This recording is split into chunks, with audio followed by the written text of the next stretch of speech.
The gospel is such wonderful good news that Jesus said to preach it to all creation. The Apostle Paul said in 1 Corinthians chapter 2 that he didn't come with just mere words or with man's wisdom, but with demonstrations of power. This happens when our spirit becomes infused with the divine. That's being filled with the Holy Spirit. To do what?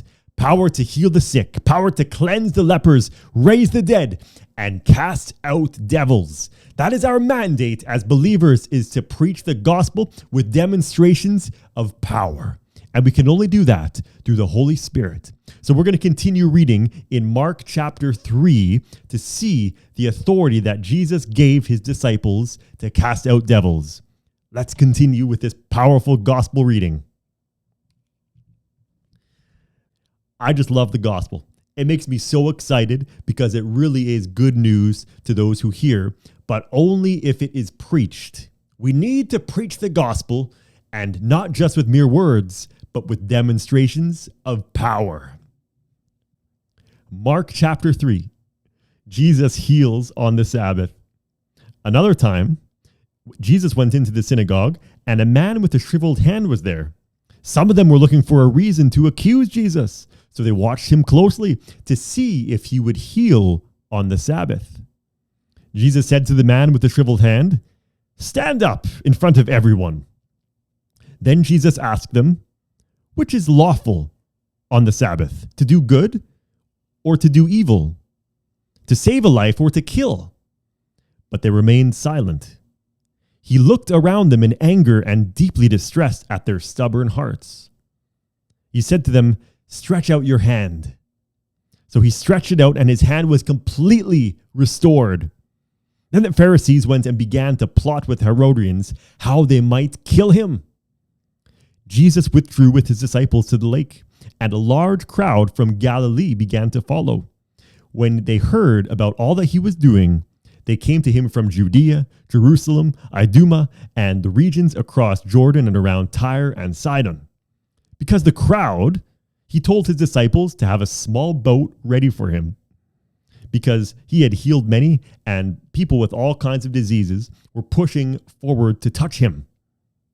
Whenever the impure spirits saw him, they fell down before him and cried out, "You are the Son of God." But he gave them strict orders not to tell anyone about him. Jesus went up on a mountainside and called to him those who he wanted, and they came to him. He appointed 12 that they might be with him, and he might send them out to preach, and he gave them authority to drive out demons. These are the 12 whom he appointed. Simon, he gave the name Peter, James, son of Zebedee, and his brother John, Andrew, Philip, Bartholomew, Matthew, Thomas, son of Alphaeus, Thaddeus, Simon the Zealot, and Judas Iscariot, who later betrayed him. Then Jesus entered into a house, and a large crowd began to gather. So large that he and his disciples were not even able to eat. When his family heard about this, they went to take charge of him. They said, "He is out of his mind."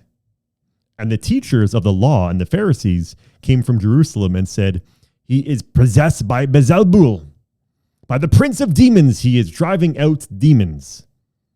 So Jesus called them over and began to speak to them in parables. "How can Satan drive out Satan? If a kingdom is divided against itself, that kingdom cannot stand. If a house is divided against itself, that house cannot stand. And if Satan opposes himself and is divided, he cannot stand, and his end has come. In fact, no one can enter a strong man's house without first tying him up. Then he can plunder the strong man's house.